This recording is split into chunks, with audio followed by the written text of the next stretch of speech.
আমরা এসেছি mini Switzerland ফরিদপুরের লেকে। লেকে এখন পানি নেই, পানি এসেছে সব ফেলে দেওয়া হয়েছে, আর কাদাগুলো সব শুকিয়ে গিয়েছে, অল্প একটু পানি আছে। এই তাপসি এদিকে আসো, কাদা আটকে যাবে, আটকে যাবে।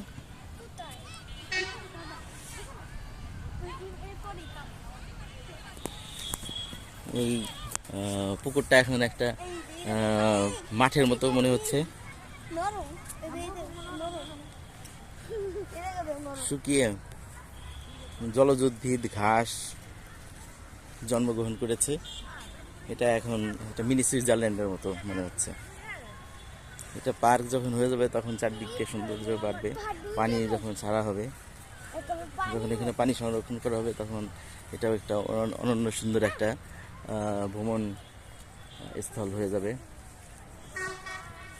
আশা করা যাচ্ছে অনেক লোক এখানে ভ্রমণ করতে আসবে।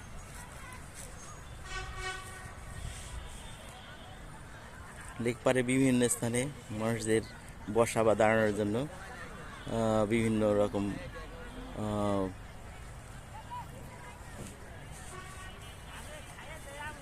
রকম স্থাপনা তৈরি করা হচ্ছে।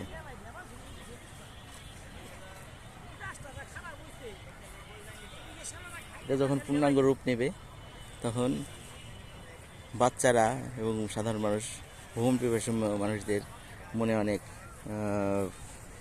অনুপ্রেরণা জাগবে এই স্থানটা ভ্রমণ করার জন্য।